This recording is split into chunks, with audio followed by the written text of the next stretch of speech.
Esta es la tarde en el continente americano.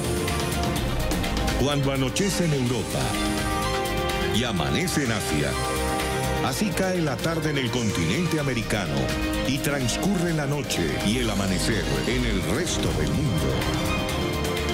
La tarde. Hola, bienvenidos a la tarde de NTN 24. Soy Carlos Alberto Figueroa, hoy por Idania Chirinos. En nombre de todo el equipo, les doy la bienvenida. Durante las próximas 2 horas veremos lo que es noticia alrededor del mundo. Vamos a comenzar. Son 5 los niños fallecidos este mes en el Hospital JM de los Ríos en Caracas. Esperaban un trasplante de médula ósea. El caso más reciente es el de un pequeño de 2 años. Se conoció de su muerte anoche y aunque su partida física no está asociada a la crisis de insumos, hasta el último momento médicos y familiares mantuvieron esa esperanza de que se le practicara un trasplante para salvarle la vida. Precisamente hoy familiares y amigos dieron el último adiós a varios de ellos. Uno de los menores fallecidos cumplía años hoy. Por ello, sus seres queridos lo despidieron cantando. Oliver Fernández acompañó a la familia y nos envió este informe.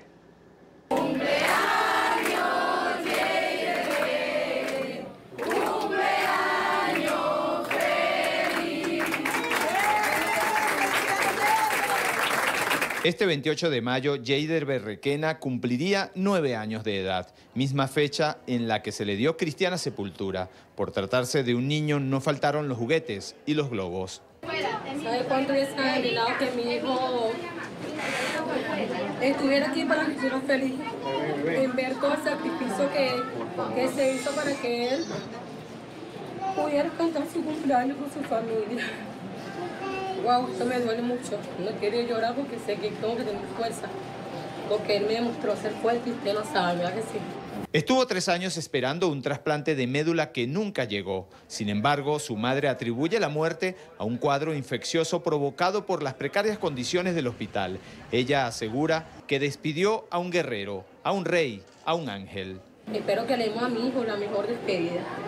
En realidad, se la merece. Luchó mucho por todo lo que pasó, luchó mucho. En verdad le pido que me acompañe con él y que sea lo máximo esta despedida. No un guerrero, sino una despedida a un rey, a un ángel. En verdad, gracias. Estas fueron sus últimas palabras minutos antes de que su pequeño organismo colapsara. No quería separarme de él de verdad en un principio y lo abracé desesperada. Él se arrancó su vía central de aquí, todo lo que era el medicamento, se arrancó los chupones. Lo que escuché, sus últimas palabras fueron: "Ay, Dios mío, ayúdame, Dios mío, mamá". Esas fueron sus últimas palabras que escuché. Y de ahí en verdad más nunca lo escuché ni siquiera hablar. Y respiraba por un tubo. Siguiendo la tradición de las costas venezolanas y de su pueblo natal en el estado Vargas, su familia rindió un pequeño homenaje. A Yeider le gustaban los tambores. Yeider soñaba con ser como su hermano mayor, sin saber que su corto paso por este plano le estaría dejando una enseñanza. Nunca pensé que esto iba a pasar. Nunca me pasó por la mente que un día ya no lo tendría a mi lado, que ya no podría tener su presencia. Pero de todo esto aprendí bien y siempre lo voy a llevar en mi corazón. Que en la vida nunca hay que rendirse, que siempre hay que dar lo mejor, así mañana no estés. Cristina Zambrano también es paciente del Hospital JM de los Ríos. Estuvo presente en el velorio de su compañero de hospital. Con 16 años de edad y un poco más consciente, la invade la angustia. Busquen la solución de hacer los trasplantes porque cada día somos menos. Y no quiero que en algún momento me pueda tocar a mí. Porque amo a mi familia, igual que él amaba la suya y sé que dejan un vacío increíble. Si se les cierra una puerta, abran una ventana. Nosotros somos pequeños y cabemos en cualquier sitio. A pesar de la tristeza que embarga a esta comunidad, solo piden a quienes ostentan el poder no abandonar a 26 niños que quedan a la espera de un trasplante de médula. Es la información que manejamos desde el estado Vargas y con ella los invitamos a que continúen con más de la tarde. Vamos a saludar a esta hora a Unides Urbina Medina, presidente de la Sociedad Venezolana de Pediatría y secretario además de la Academia Nacional de Medicina. Doctor Urbina, gracias por estar con nosotros. Buenas tardes, Carlos, por el contacto. Yo quería comenzar hablando de lo último que dijo Oliver Fernández, nuestro periodista, en su reporte, de esos casos, de esa lista de quienes esperan un trasplante. Hablamos de personas, de pacientes, de niños. Algunos ya salieron de esa lista de espera y resulta odioso, por decirlo menos, que se transforman en un número que ya no está en una hoja de papel esperando porque le hagan este trasplante. ¿Cuántos niños están en esa situación? Así es, Carlos. Lastimosamente, pues, aparentemente para el Estado venezolano se convierten en 4 números o en 5 números, cuando en realidad son 5 pacientes, son 5 niños venezolanos que vieron truncado su futuro, que dejan a una familia devastada. Por mucho que ustedes vean en el sepelio del niño cantos de cumpleaños y tambores, esa es una forma tal vez de sublimar el dolor. Y quedan 26 niños y les aseguro que se van a ir sumando más niños a esa lista, porque no se están haciendo en Venezuela los tratamientos de forma adecuada, no desde ahorita por el famoso bloqueo como quiere hacer creer el gobierno venezolano. Tenemos más de 5 o 6 años denunciando a las sociedades científicas, el servicio de hematología del Hospital de Niños J.M. Los Ríos, que no están llegando los tratamientos antineoplásicos de forma completa, ni los que deben ser. Hay un déficit aproximado del 75% de las drogas antineoplásicas, y entonces a la mamá, cuando llega buscando ayuda y solución a su problema para su hijo, hay que informarle que no hay los medicamentos indicados de primera línea, sino que hay que ponerles lo que hay en el hospital. Eso evidentemente ha hecho que la evolución y la permanencia de estos pacientes en el hospital, además de alargarse, pues por supuesto tenemos este saldo luctuoso que ya van 4 niños de este trasplante, de esta lista que deben ir a hacer trasplante. La muerte de estos pequeños se da por una afección, lo explicaba la madre de Engelbert, que no se da por la enfermedad en sí, sino lo que ocurre en su cuerpo que colapsa a propósito de ello. ¿Cuáles son esos cuidados que deben tener estos pacientes, además del tratamiento de la enfermedad, que no se le practican en el hospital? Sí, estos pacientes, como ya tienen una fase muy avanzada de su enfermedad, están con una médula ósea totalmente deprimida, por eso es que ameritan un trasplante. Entonces ellos deberían estar en un área separada del resto de los pacientes, un área de aislamiento, tener un baño particular para ellos, además contar con los antibióticos que le haga falta en el momento que hacen alguna infección o si se les va a colocar de forma profiláctica, pero en realidad, lastimosamente hay que decirlo, en el Hospital de Niños, que es el hospital pediátrico por excelencia de Venezuela, con más de 80 años de tradición, no hay los insumos adecuados, faltan aproximadamente un 80% de los insumos médicos y médico-quirúrgicos, no hay baños adecuados para los pacientes, se bañan varias personas, varias mamás y varios niños en baños porque no hay un baño en cada servicio. Entonces todo eso aumenta la posibilidad de contaminación y hacer alguna infección, que es lo que se llama infecciones asociadas al cuidado de la salud. Usted ha dicho una frase que duele repetirla, y es: se van a seguir sumando niños a esa lista de los que ya no están. ¿Por qué pasa eso? ¿Por qué en el hospital los médicos no pueden humanamente salvarle la vida a estos pequeños?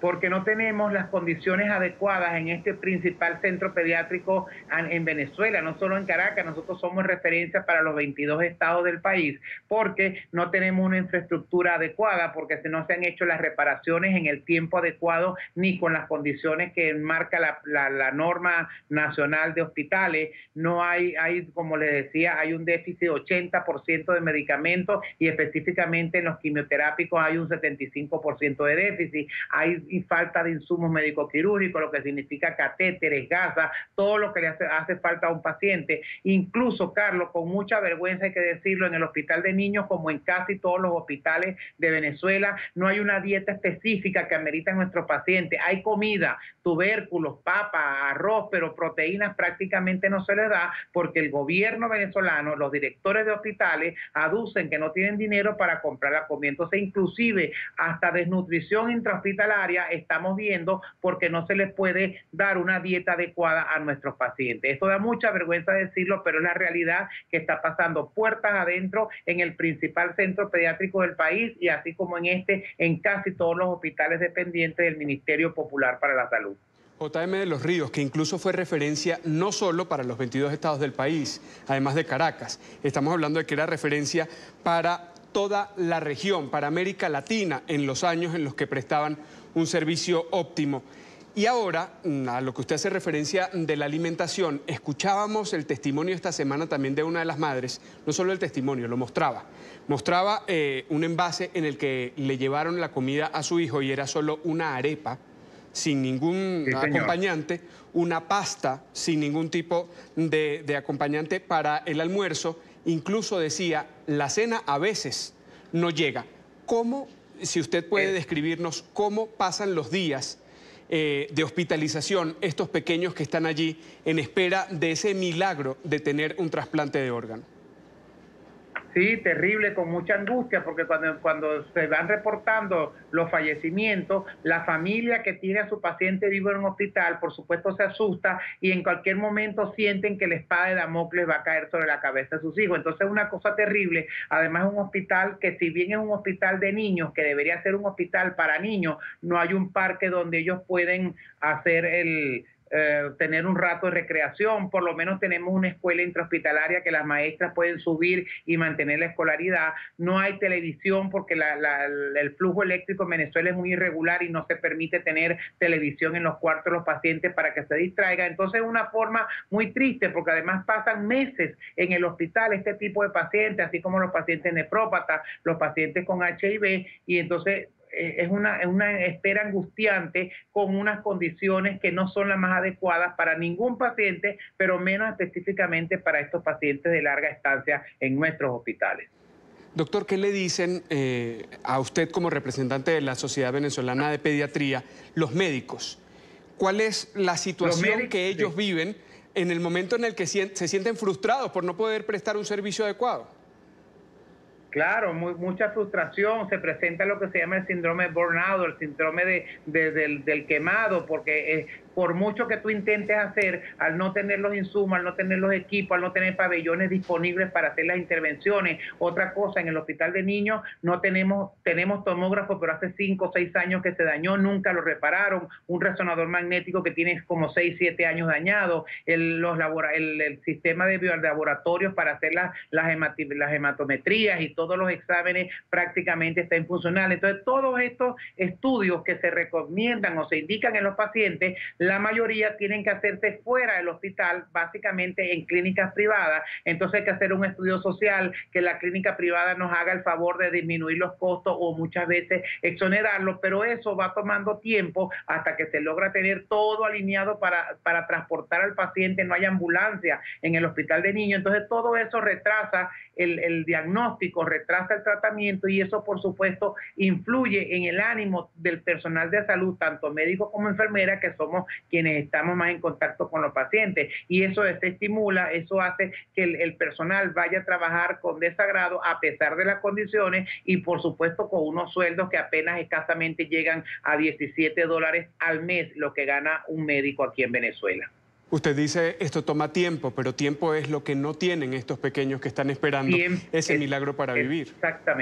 Exactamente, y tiempo es lo que no tienen, y cada día que pasa es un día menos que se les puede contar en una vida útil a esos pacientes. Y ustedes a lo mejor se preguntarán por qué no se hacen los trasplantes en Venezuela, porque hace 3 años en Venezuela el gobierno nacional decidió de forma unilateral suspender el programa de procura y donación de órganos. Entonces todos los pacientes pendientes o que estaban a la espera de un trasplante en Venezuela se quedaron a la buena de Dios, y estos casos específicamente de la médula ósea tienen además la condición de que no tienen en Venezuela un donante compatible en su núcleo familiar, por lo tanto tienen que ser trasladados a Italia, porque allí están los donantes, aunque no sean compatibles, tienen la posibilidad de donar, pero también por una deuda del gobierno venezolano con el gobierno italiano de más de 2 años, de 9 millones de euros, el programa también está suspendido. Y aunado a eso, Carlos, cuando ya hay gente solidaria de la sociedad civil, empresas privadas que están dispuestos a ayudar a estos pacientes, viene otro grave problema, que en Venezuela para obtener un documento de viaje como es el pasaporte,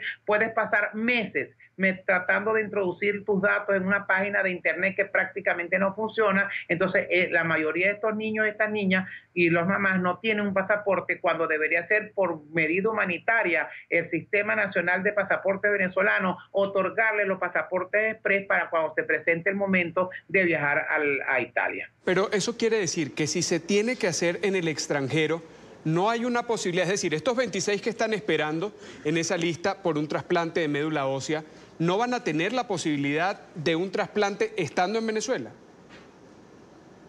No, porque estando en Venezuela, porque aquí no se está haciendo y además no tienen, muchos de ellos no tienen pasaporte y es otro clamor que estamos haciendo desde el hospital al gobierno nacional que tome carta en el asunto y haga un operativo especial y le asigne los pasaportes y no los pongan a hacer esa fila interminable en internet, porque además en el hospital de niños no hay internet ni para los médicos. ¿Cómo una mamá te va a estar metiendo de madrugada en una laptop que no tiene, en un sistema que puede pasar meses para que le otorguen un pasaporte a cualquier ciudadano venezolano? Y además teniendo el pasaporte, un viaje a Italia, tomando en cuenta que no tienen la posibilidad de costear en lo privado los exámenes a los que usted hacía referencia, pues costear un viaje a Italia parecería imposible para estas personas.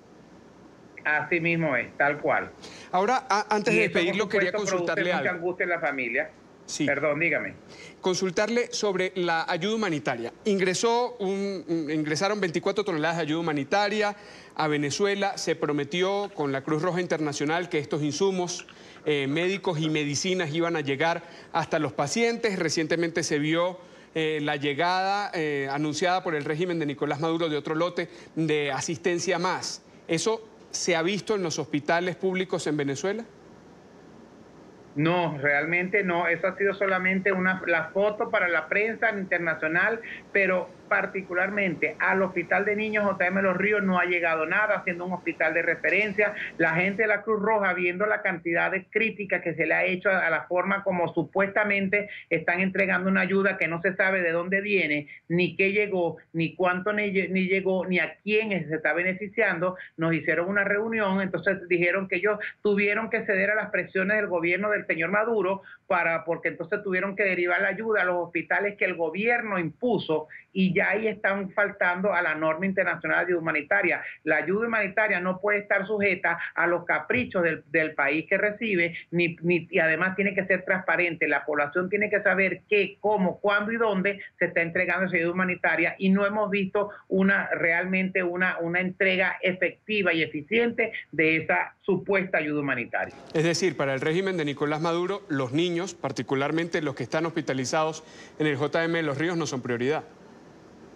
Lastimosamente ellos no producen votos, ellos no producen votos ni van a las marchas convocadas por el oficialismo. Quiero agradecer a Uníades Urbina Medina, es presidente de la Sociedad Venezolana de Pediatría, secretario de la Academia Nacional de Medicina. Quiero agradecerle por estos minutos, aunque sea lamentable lo que tenemos que escuchar de la realidad en Venezuela.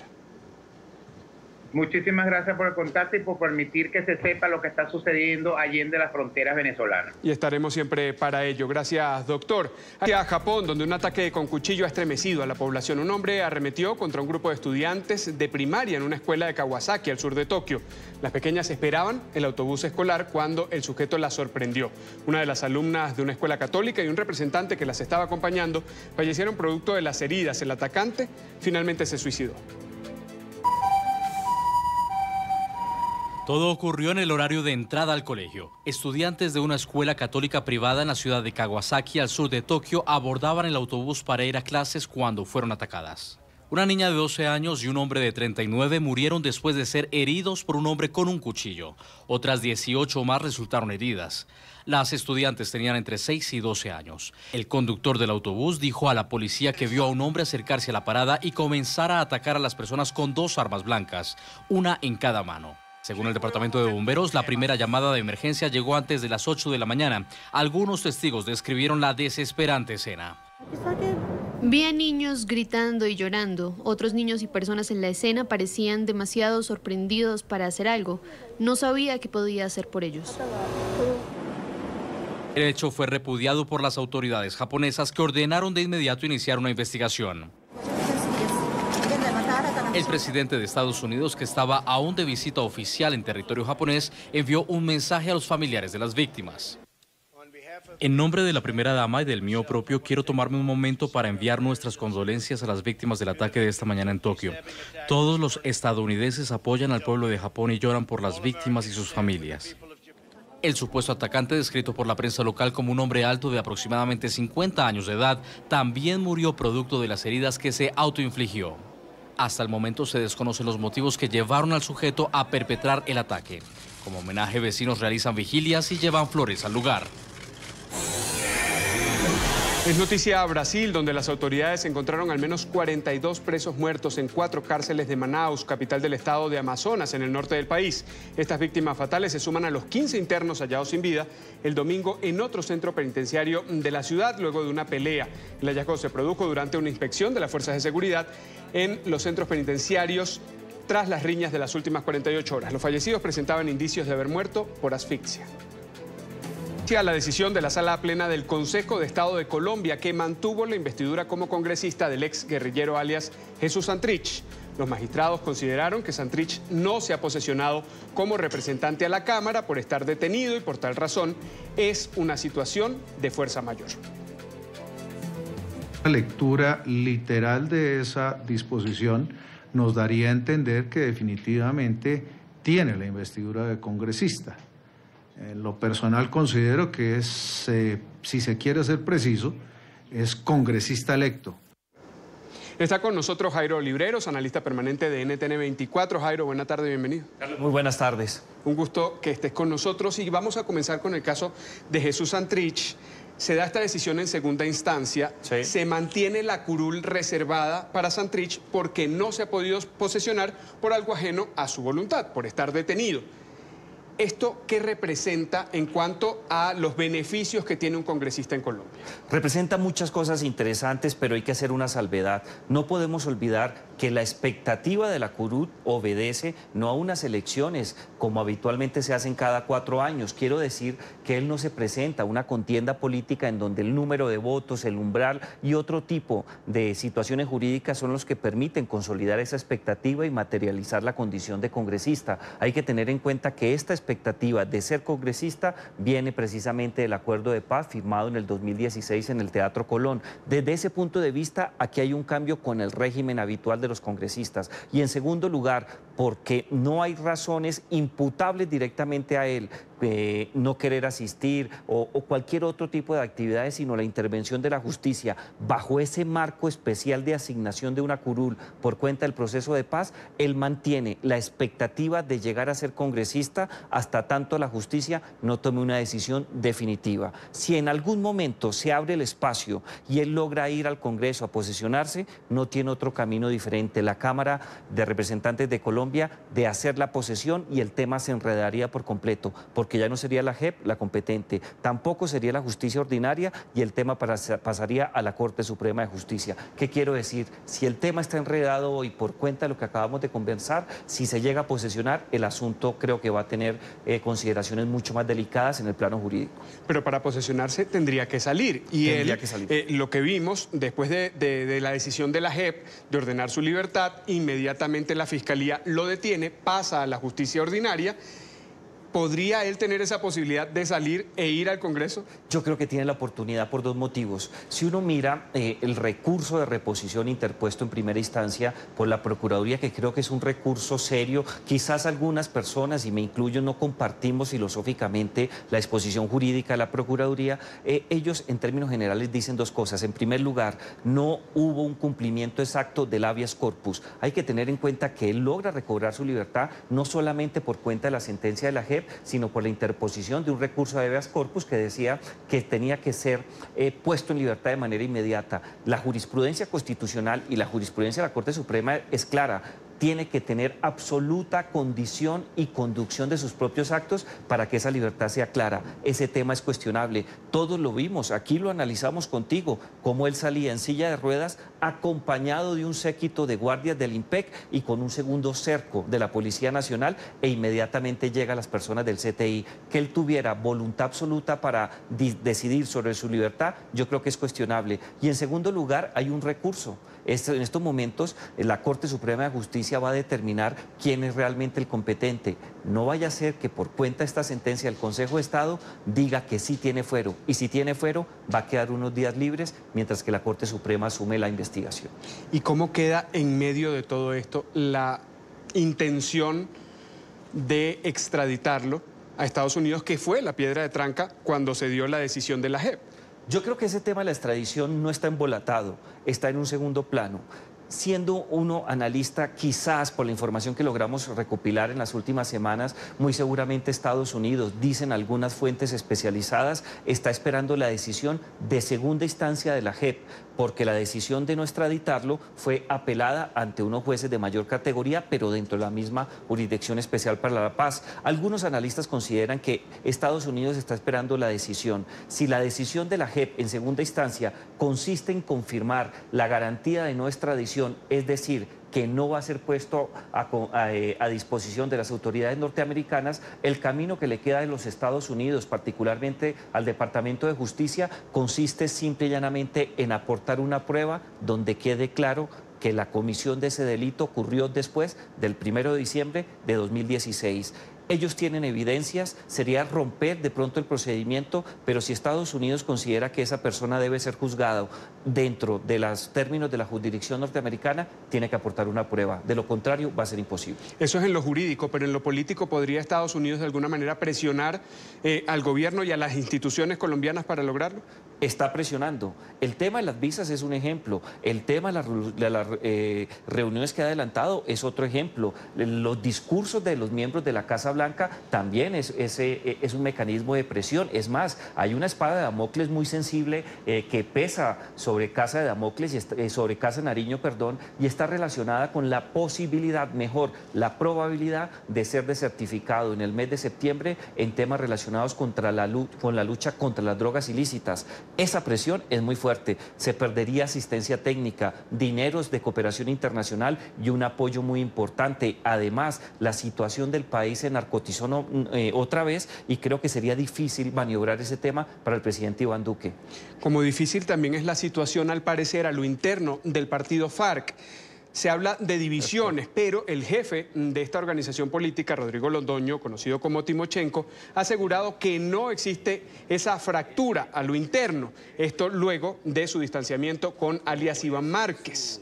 Todo ocurrió por cuenta de una declaración de Márquez, una carta en la que dice que explica, mejor dicho, su posición frente a el haber dejado las armas sin que se haya implementado completamente el proceso de paz que fue firmado con el gobierno de Juan Manuel Santos. El miércoles, Timochenko le responde a Iván Márquez y le dice: profesor, en líneas generales, nosotros nos vamos a quedar como estamos, lo que firmamos es lo que es y eso es lo que se tiene que dar.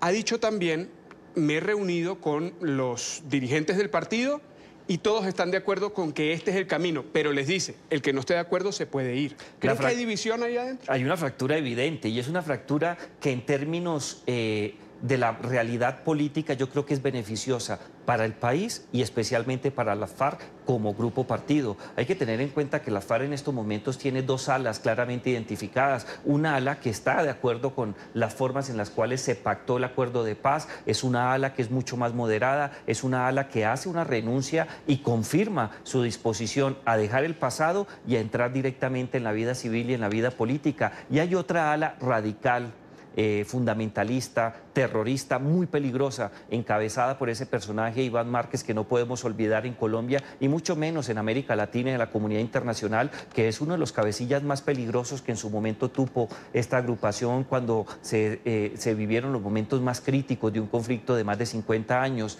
El señor Iván Márquez busca desde todo punto de vista no solamente darle un golpe de Estado a Timochenko como la cabeza visible en condición de presidente de la FARC, sino especialmente manejar las huestes que en estos momentos hacen parte de la disidencia. Esa ruptura es muy fuerte, pero creo que Timochenko ha logrado timonear muy bien el asunto. No solamente ha salido a los medios de comunicación a dar sus explicaciones, sino que ha enviado mensajes claros, precisos y contundentes sobre la necesidad de mantener el acuerdo de paz. Él dice, nosotros cumplimos, quien no quiera cumplir es su responsabilidad, asume las consecuencias y queda por fuera. Pero ahí está el riesgo. Si hay un grupo que ciertamente decide no seguir esa línea, ¿podría volver a las armas? Va a volver a las armas muy seguramente, es un riesgo lamentable para el caso colombiano, no creo que sea imputable a personas diferentes, al propio Iván Márquez, al propio Jesús Santrich, al sobrino del señor Márquez, que fue el intermediario en estos asuntos que generaron tanta inseguridad relacionadas con una negociación de narcotráfico con algún cartel. ¿Que se le ve en el video? Se ve en el video, claro que sí, ellos son responsables, pero fíjate, hay que tener en cuenta algo, la propia arquitectura del acuerdo de paz en materia judicial es clara. Quien delinque por fuera de los límites establecidos a partir del 1 de diciembre de 2016 debe someterse a la justicia ordinaria, a la justicia internacional si es llamado en captura o a una situación mucho más crítica, ver afectada su vida o su integridad personal en un enfrentamiento contra la fuerza pública. Cada quien escoge su destino. Lamentablemente este tipo es un irresponsable con la paz y con las generaciones actuales y futuras del país. No cumple con sus derechos con las víctimas del conflicto, pero tampoco piensa en el futuro. No sería raro que esta persona terminara encabezando un frente en Colombia y pudiera perder la vida o ser capturado en un combate en Colombia. Pero es que precisamente él tenía que presentarse ayer ante la Justicia Especial para la Paz y no lo hizo, igual que Romaña también, que no lo ha hecho. Alex El Paisa lo están buscando. Es decir, es un ala de ese grupo que encabezó Iván Márquez como jefe negociador y que ahora, frente a lo escrito, aún con las objeciones que ha hecho el presidente Iván Duque, aún y cuando tienen diferencias con este gobierno que no ocurrió con el gobierno de Juan Manuel Santos, sencillamente ellos están diciendo lo que está en el papel no lo vamos a cumplir. Lamentable, porque fíjate una cosa, hay ciertos personajes que hacen parte del mundo clandestino y bien sea porque son grupos guerrilleros y hacen un proceso de paz o porque se someten a la justicia, se les olvida algo, hay que vivir bajo las reglas de la democracia y las reglas de la democracia necesariamente tienen unos estándares muy altos relacionados con la tolerancia frente a la diferencia, aceptar las reglas de la democracia. El presidente Iván Duque estaba facultado por la Constitución, que es la fuente natural de la democracia liberal, para hacer las objeciones. La JEP ha adelantado su proceso, la Fiscalía General de la Nación, que trabaja bajo los parámetros de la democracia constitucional, cumple sus funciones. Quien no es capaz de vivir en democracia, muy seguramente se expone a volver a la clandestinidad, a alzarse en armas y, ¿por qué no?, enfrentarse a la fuerza pública y perder la vida. Ojalá eso no ocurra por el bien de los colombianos. Jairo, muchísimas gracias por haber estado con nosotros aquí en la tarde. Para mí es un placer estar siempre contigo acá. Hasta pronto.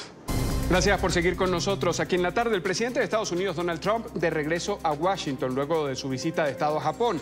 Esta tarde el mandatario llegó a la base aérea Andrews en Maryland y de allí se trasladó a la Casa Blanca. Antes de partir de Asia, Trump defendió el principio de paz a través de la fuerza. Se ha comprometido a fortalecer el poderío militar de la Unión Americana para que, dice, nunca pierda el liderazgo. Trump visitó un buque de guerra estadounidense anclado en un puerto japonés que comparten las fuerzas de ambos países. El presidente de Estados Unidos ha lanzado también un nuevo ataque contra la ciencia que evalúa el impacto del calentamiento global. Según el diario The New York Times, la Casa Blanca ha modificado la metodología vigente para medir los efectos de la emisión de gases contaminantes a la atmósfera. Esta denuncia surge justo cuando el resto de la comunidad internacional participa de la Cumbre Mundial sobre el Clima en Austria. En el evento, el secretario general de Naciones Unidas ha pedido a los gobiernos del mundo más compromiso para frenar el cambio climático. Alejandro Rincón tiene el reporte desde Nueva York. Hola, feliz tarde de martes para todos. Hoy, una de las noticias que ha sido replicada en los titulares alrededor de los Estados Unidos ha sido registrada en los estados de Indiana y Ohio, en particular en este último, en donde una serie de tornados, fenómenos atmosféricos severos, se cree que han cobrado la vida de por lo menos una persona y dejado a más de 30 lesionadas. Incluso miles de hogares quedaron sin electricidad por cuenta de estas poderosas tormentas.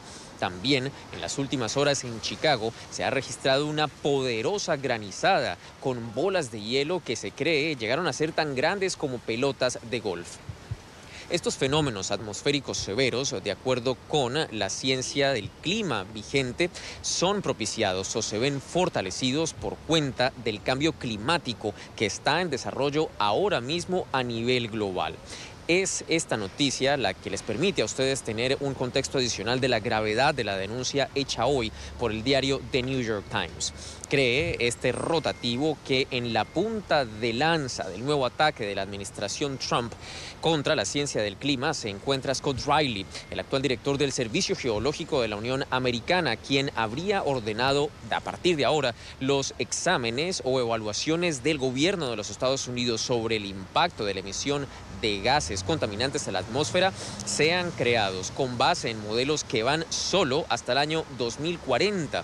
Actualmente esas predicciones se hacen con base en modelos que van hasta fin de siglo. Consecuentemente, científicos consultados por el Times aseguran que el panorama que planteará la administración Trump a futuro es completamente engañoso a raíz de la modificación de esa metodología. Una denuncia que además sucede justo cuando hoy el resto de la comunidad internacional se dio cita para participar de la Cumbre Mundial sobre Clima en Austria. Allí el jefe de Naciones Unidas hizo un importante llamado de atención. Muchos de los países que prometieron en París hacer varias cosas ni siquiera están cumpliendo con sus propias promesas.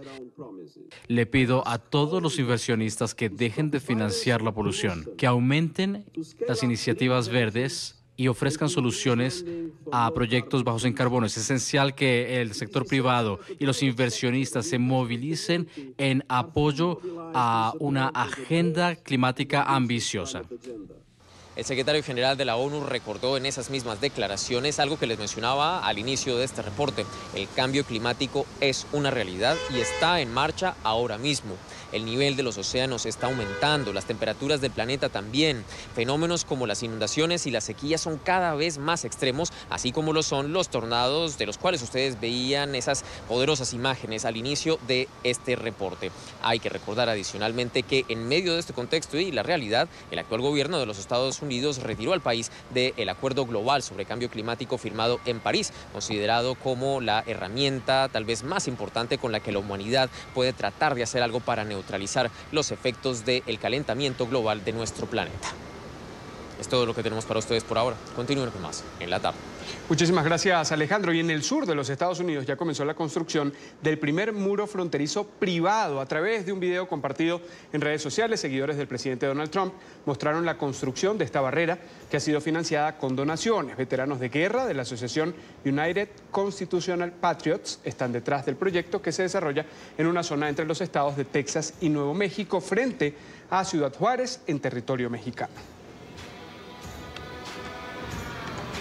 Para hablar de este tema nos acompaña Juanita Molina, directora de la ONG Acción Fronteriza. Señora Molina, buena tarde. Gracias por estar con nosotros aquí en la tarde. Buenas tardes. Quisiera comenzar preguntándole cómo se concibe un muro privado en la frontera entre dos países. Si usted nos puede explicar cómo se lleva adelante una iniciativa como esta. Uno pensaría cómo se cuenta con permisos, cómo se hace para el financiamiento, que finalmente han dicho que es a través de donaciones, pero ¿cómo se ejecuta? Bueno, realmente esta es una situación que es bastante ilógica y es difícil saber qué es lo que va a ser el futuro de esa pieza del muro, porque claro que aquí en Estados Unidos si ellos consiguieron permisos, si consiguieron toda la parte legal para construir un muro dentro de una propiedad privada, eso es parte del dueño y el gobierno federal, pero la realidad es que no sabemos que eso haya sido el caso y sabemos que es increíblemente problemático la forma que están tratando de expandir de la muralla y hay varias batallas legales en todo Estados Unidos relacionadas a esta muralla. Es un espacio privado, un espacio en el que se puede poner una barrera en una zona de tránsito o en una zona en la que se conoce que hay actividad fronteriza. Claro, pero hay otros aspectos de las leyes americanas que aplican a cualquier construcción que uno hace en su terreno. Entonces hay ciertas especificaciones y regulaciones que se tienen que seguir para mantener un muro de ese tamaño y realmente no se ha hecho público esos documentos para sustanciar esa parte del muro. ¿Qué buscan estas personas reunidas en esta organización? Quizá es enviar un mensaje en lugar de tener como tal la barrera que pueda frenar lo que ellos dicen y apoyan del discurso del presidente Trump, que está ligado a la delincuencia, a la irregularidad. Realmente esto es un mensaje político que las personas que apoyan a Trump y apoyan a la muralla están mandando. Pero la realidad es que esa muralla que han hecho ellos y la muralla que quiere hacer Trump es una herramienta completamente obsoleta. Es como decir, mira, nosotros vamos a reforzar todas las líneas de telefónicas que son de casa y no vamos a tener teléfonos celulares. La seguridad nacional y el paro de inmigración va mucho más allá de un muro y esto realmente es un acto político para tratar de apoyar al presidente. Uno piensa en que si es mi propiedad privada en mi casa yo puedo hacer un muro si tengo un problema con el vecino y no pasa nada. Es una acción entre dos, pero estamos hablando de dos países, estamos hablando de dos sociedades y estamos hablando de un tema coyuntural que ha llevado incluso, más que todo en la administración anterior mexicana, a una disputa entre el presidente de Estados Unidos y el presidente de México. Claro que sí, y es un problema entre dos naciones, pero va más allá de eso, porque si uno lo piensa aquí, especialmente en Arizona, hay dos naciones de tribus indígenas que también son parte de esa línea internacional, y ellos también están combatiendo esto, y más allá del tráfico humano y lo que está sucediendo en este momento, porque tiene un efecto muy grande en el medio ambiente, y en muchas partes es increíblemente impráctico poner una muralla porque realmente la tecnología con todas las formas que van viendo esa sección de la frontera no cuadra una muralla porque es una herramienta completamente obsoleta en tratar de prevenir que la gente entre a Estados Unidos. Si es un mensaje político, entonces políticamente las organizaciones no gubernamentales que asisten a los migrantes, las que defienden el que se proteja el medio ambiente, ¿qué le pueden responder políticamente también a ellos? Porque realmente, mira, hay muchas regulaciones y leyes que están que esta administración está tratando de ignorar, porque realmente la preservación de estos lugares que son sagrados para Estados Unidos. Cuando hablamos de la muralla en Texas, estamos hablando de una división en una de las misiones más antiguas que cuando se fundó Estados Unidos. Estamos hablando del centro de Mariposa, y aquí en Arizona estamos hablando del río San Pedro. Hay cosas que vamos a perder en el medio ambiente y aspectos culturales que van a ser una pérdida permanente para nosotros. Y realmente para poner una cosa que cuesta increíblemente, cuesta mucho dinero y realmente no es eficaz, es algo que nos duele mucho como comunidad y como los dos países que estamos aquí en la frontera. Mientras tanto, sigue estancada la conversación entre demócratas y republicanos sobre el tema de la acción migratoria. Ha presentado el presidente Trump un plan que los demócratas han rechazado. En el futuro, además de lo que son las particularidades, el empeño de Trump y su actitud obstinada por llevar adelante este proyecto del muro y además el respaldo de estas organizaciones que también hacen lo propio con recursos que dicen propios o dados por donación. En cuanto a lo legal, ¿qué esperan las organizaciones de esta imposibilidad de tener acuerdos entre demócratas y republicanos en el Congreso? Yo creo que van a ser unos años muy largos para todos los problemas de inmigración que se van presentando acá. Lo que nosotros como organizaciones estamos tratando de lograr es que mantengamos la integridad como un país, que sigamos los valores, las morales que nosotros tenemos como país, en darle la bienvenida a las personas que vienen buscando asilo, personas que vienen a emigrar aquí a este país. Y ese mensaje fundamental se ha perdido completamente en el argumento político acá en Estados Unidos. ¿Y crees que siendo el próximo un año electoral, esta va a ser de nuevo la bandera en una carrera por la Casa Blanca? Mira, yo creo que hay muchos problemas domésticos que van formando el discurso sobre la inmigración y ojalá que en algún momento empecemos a ver las cosas de una forma más lógica, que nosotros vemos que la economía de Estados Unidos depende de inmigración, depende de los inmigrantes que vienen a este país y si no vamos a perder nuestros fundamentos económicos para seguir adelante como nación. Quiero agradecer a Juanita Molina, directora de la ONG Acción Fronteriza, por haber estado estos minutos aquí en la tarde con nosotros. Muchas gracias. Buena tarde para usted. Y avanza en la capital de los Estados Unidos la competencia nacional de ortografía. Participan 562 estudiantes de toda la Unión Americana. Esta competencia pone a prueba la ortografía de jóvenes entre 7 y 15 años. Entre ellos hay más de un hispano compitiendo. Emiliana Molina tiene el reporte en Washington. Hola, ¿qué tal? Muy buenas tardes. Pues esta tradición inició en 1925 cuando un grupo de periódicos decidió crear esta competencia para incentivar a estudiantes alrededor de Estados Unidos a que aprendieran un poco mejor la ortografía. El día de hoy participan alrededor de 11 millones de estudiantes alrededor de Estados Unidos y quien sea que sea el finalista esta semana se llevará $50.000 a casa. El timbre de la campana es el temor de los más de 500 estudiantes que viajaron a la capital estadounidense para competir en el concurso de ortografía nacional. Sí, estoy en las finales y solo quedan pocas personas y escucho la campana, digo, ay, pero estaba tan cerca. Uno por uno, los participantes entre los 7 a 15 años de edad se acercan al micrófono. Con las manos en sus bolsillos y escondiendo los nervios, comienzan a deletrear la palabra.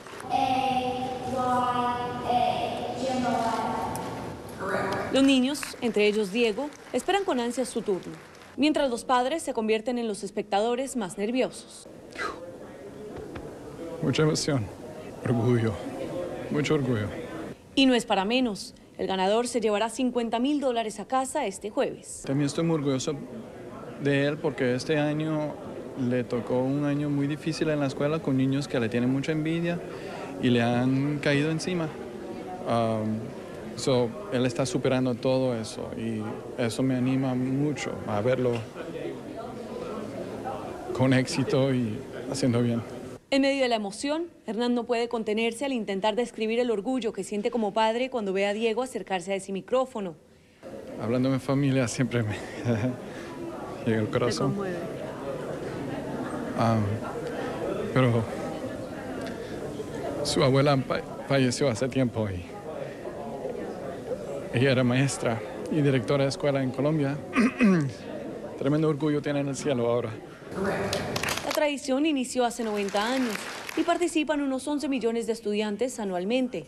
Los deletreadores compiten en los 50 estados de Estados Unidos, varios territorios y países como las Bahamas, Canadá, Alemania, Ghana, Jamaica, Japón y Corea del Sur. Todos con el mismo propósito, evadir a toda costa escuchar ese sonido tan tormentoso. Equivocarme, escuchar la campana, eso me estresa mucho. Estoy preocupada por la palabra que tendré. Las sé casi todas y me he preparado mucho, así que estoy preocupada de que me toque una palabra difícil. Y después de ver a más de 500 estudiantes en estas tarimas deletreando múltiples palabras, se sabrá quién será el finalista este jueves. Esta es toda la información desde Washington. Emiliana Molina, regreso al Centro Internacional de Noticias. Gracias por seguir en sintonía de la tarde de NTN 24. Avanzamos. Defensores de la libertad de prensa y los derechos de los trabajadores de medios, en conjunto con la Comisión de Medios de la Asamblea Nacional de Venezuela, han denunciado las reiteradas violaciones a la libertad de expresión cuando se impide nuevamente el acceso de los periodistas al Parlamento. Hoy otra vez los efectivos de la Guardia Nacional bloquearon el acceso al Palacio Federal Legislativo. Luis Alejandro Laya tiene el reporte en Caracas. Luis, adelante. Hola, buenas tardes. Por cuarta semana consecutiva se ha impedido el acceso de los medios de comunicación al Parlamento venezolano. Ya son 5 las sesiones que se han llevado a cabo sin presencia de medios de comunicación. Ellos han indicado, los funcionarios de la Guardia Nacional, que no hay acceso para los periodistas. No han dado nuevamente ningún motivo. Sin embargo, han recibido una comunicación por parte de organismos defensores de las labores de la prensa en Venezuela para exigir explicaciones. Es sin duda una violación a ese derecho a la información, en primer lugar, una violación al derecho a la libertad de expresión y también una violación al derecho al trabajo que tienen todos ustedes. Impedir el acceso a la prensa al Parlamento es ilegal. Son ya 4 semanas en las que la Guardia Nacional cierra los accesos, entorpeciendo la libertad de prensa y de información. No es el acceso a los periodistas al Parlamento, es el acceso a la sociedad venezolana a hacer escrutinio de lo que ocurre en el Parlamento. Es decir, a través de los periodistas la sociedad venezolana tiene un relato más completo de lo que allí ocurre y es muy importante que esto efectivamente lo puedan hacer con todas las garantías. 5 oportunidades en las que se le niega a los periodistas, a los trabajadores de la prensa, ingresar a hacer cobertura de un hecho que es público.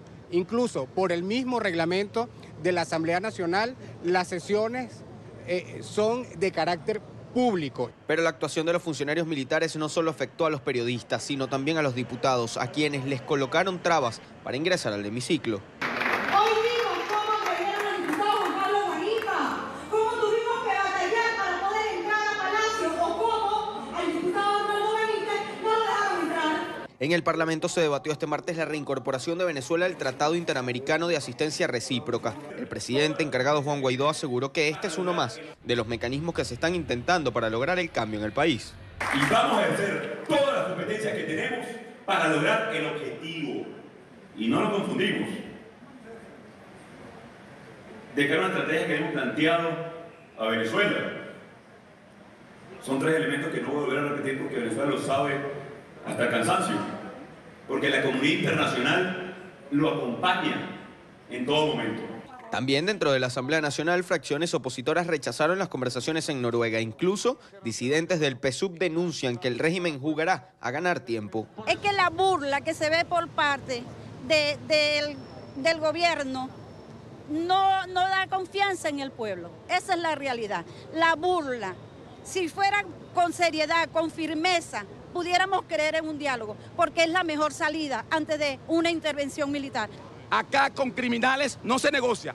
Son 5 veces que nos han llamado al diálogo, las veces que se presentan eventos o que estamos a punto de que esto concluya y sucede que entonces el régimen invierta una estrategia como la del diálogo para ganar tiempo, para ganar oxígeno. A esto Guaidó respondió que no hay ingenuidad, pero que se deben agotar todas las vías planteadas para salir de la crisis que hoy vive Venezuela. ¿Ustedes creen, pueblo de Venezuela, que nosotros vamos a tener la buena fe de alguien que no le importó Oliver, o Heidelberg, o la gente en Maracaibo que no tiene luz, o que comen de la basura?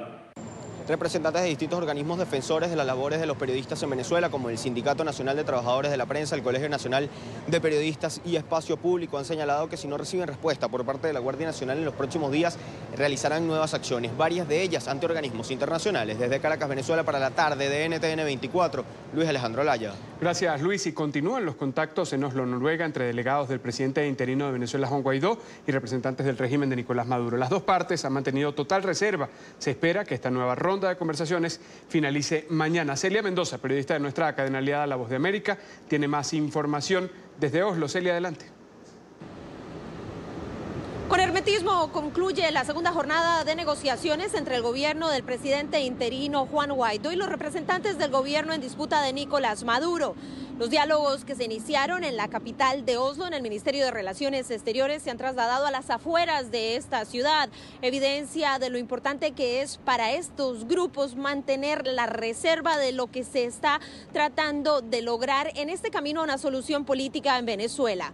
Durante estas jornadas se ha tocado el tema de las elecciones y podría ser uno de los pasos más importantes en este proceso. Se buscaría que esto se logre con diferentes ajustes al sistema electoral venezolano, algo que tendría que ser confirmado por las partes que siguen dialogando. Terminan este miércoles, cuando se espera que el Ministerio de Relaciones Exteriores entregue un documento o por lo menos un comunicado en el que se hable acerca de los avances y el siguiente paso. Mientras tanto, uno de los líderes, el técnico a cargo de estas negociaciones, diplomático noruego, quien estuvo relacionado y trabajó en La Habana con los diálogos de paz entre el gobierno de Colombia y las FARC, se trata de Doug Nyland. Es importante ya que habría empezado los diálogos en el mes de enero en Caracas y desde entonces habría visitado varias veces la capital venezolana para tratar de llegar al inicio de lo que ahora son estas conversaciones en los que se habrían sentado ya cara a cara frente a la mesa los dos grupos negociadores. Se espera que concluya este miércoles todo este proceso que ha sido marcado por un extremado silencio. Informó Celia Mendoza de La Voz de América desde Oslo, Noruega, desde el lugar de la noticia para NTN 24. Gracias, Celia. Mientras esto ocurre en lo político, en lo social, los venezolanos siguen padeciendo las consecuencias de la crisis. Colombia y Perú, dos de los países de América Latina golpeados por la ola migratoria de venezolanos, piden más ayuda internacional para atender esta situación. Reunidos en Lima, los presidentes de Colombia, Iván Duque, de Perú, Martín Vizcarra, estimaron que esta diáspora representa el mayor movimiento de ciudadanos por las fronteras de la región. Y en esta parte del programa nos acompaña Marina Navarro, directora ejecutiva de Amnistía Internacional en Perú. Señora Navarro, buena tarde. Gracias por estar con nosotros aquí en la tarde. Muy buenas tardes y muchas gracias por la invitación. El presidente de Perú, luego de reunirse con su homólogo colombiano Iván Duque, ha dicho que este es el proceso migratorio que supera a cualquier otro en el mundo. Ustedes, con el análisis que hacen a propósito del tránsito de los venezolanos por América Latina, ¿creen que es así, supera incluso al de Siria? Bueno, es uno de los movimientos migratorios que está habiendo de movilidad humana en mayores en todo el mundo. Creo que no se trata tanto de decir si es el mayor o no es el mayor, sino que realmente estamos hablando de una gran magnitud en un periodo de tiempo muy corto. Casi 4 millones de venezolanos, 3,7 según las cifras oficiales, están dejando Venezuela en los últimos años. Y lo que es característico de este proceso es que la inmensa mayoría están yendo a países de Sudamérica y especialmente, como acaba de mencionar, a Colombia y a Perú. Esto es algo que no está acostumbrada a la región, algo sobre lo que realmente también en muchos momentos está careciendo, y esto es lo que vemos desde Amnistía Internacional, de mecanismos para dar una respuesta que tiene que ser coordinada entre los diferentes países de la región. Y creo que en este sentido te damos la bienvenida a que haya esa coordinación, por supuesto, entre los países de la CAN, los países de la región, pero también con respecto a la comunidad internacional. El movimiento migratorio venezolano se da principalmente a estos países, Brasil, Colombia, Perú, por la cercanía, por la situación geográfica. También se mueven hasta el fin del continente, llegan hasta Argentina también, pero estos países particularmente han recibido el mayor número. Y usted hablaba de un número muy grande en un periodo corto. Es decir, no tenía la posibilidad ninguno de los gobiernos de prever esta situación. Cuando ya está esta coyuntura, cuando ya la situación está dada, ¿cómo pueden responder para no desatender las cuestiones locales, las cuestiones domésticas y tampoco negarle una posibilidad de vida a estos venezolanos que piden un espacio para seguir, para continuar, principalmente con alimentos, con medicinas, con atención y educación?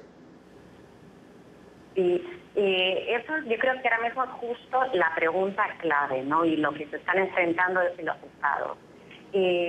Por supuesto que todas las personas que además desde Amnistía Internacional consideramos que son personas refugiadas. ¿Por qué? Porque estaban huyendo de una grave crisis de derechos humanos, que es lo que está ocurriendo en estos momentos en Venezuela. Y como tal, según la Convención de Cartagena, firmada tanto por Colombia como por Perú, se deben considerar personas refugiadas. Y en tanto necesitan una serie de protección, porque también estamos pensando que son personas que están llegando en su mayoría caminando por la cercanía, por eso están llegando caminando, están llegando en situación niños, en una situación de desnutrición, en una situación muy mala de salud. pero también están llegando a países donde efectivamente no se puede desatender a la población tampoco local. En Perú estamos hablando de que el 20% de la población está por debajo del umbral de la pobreza, entonces hay que atenderlo. Nosotros pensamos que es que se tendría que ver como una oportunidad para mejoras en la forma del trabajo, por ejemplo, mejoras, pero estamos hablando de una gran informalidad, para mejorar estos aspectos, para poder hacer una mejora también de la distribución. Por ejemplo, a Perú están llegando muchas personas, muchos venezolanos profesionales, de profesiones de las cuales carecemos en muchas regiones del Perú.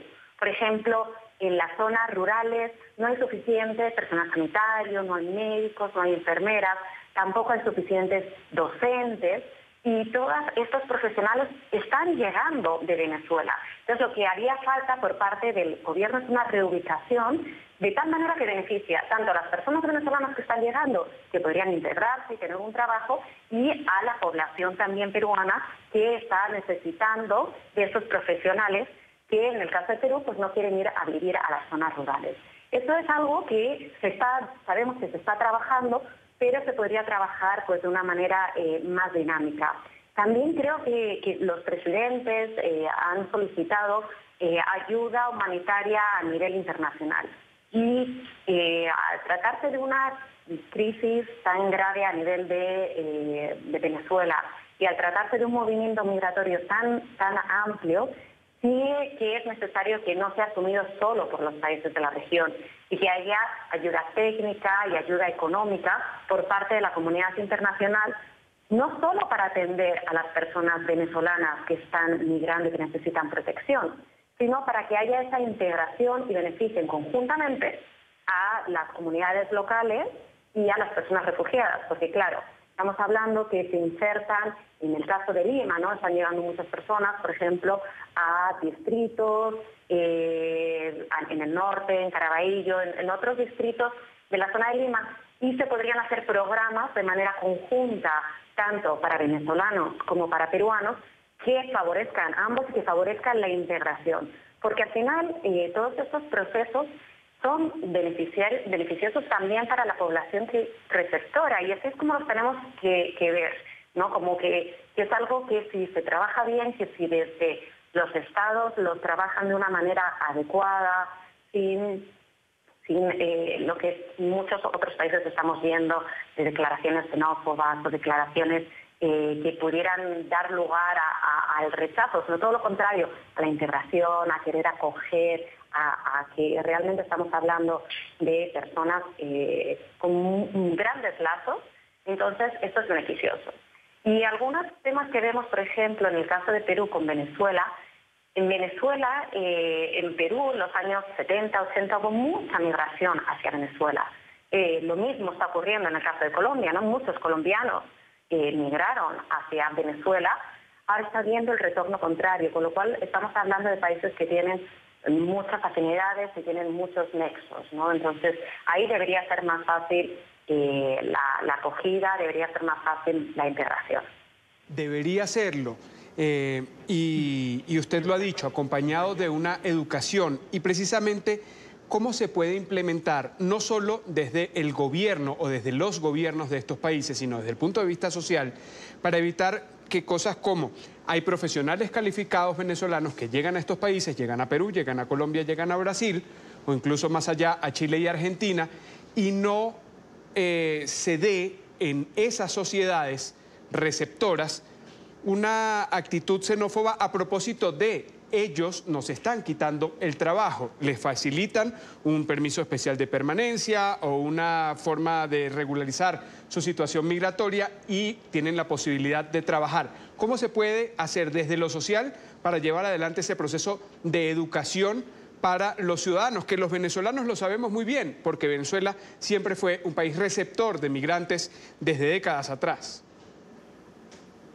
Sí, lo que creo que es importante es la parte más de educación, de campañas, que trabajen mucho más hacia la integración.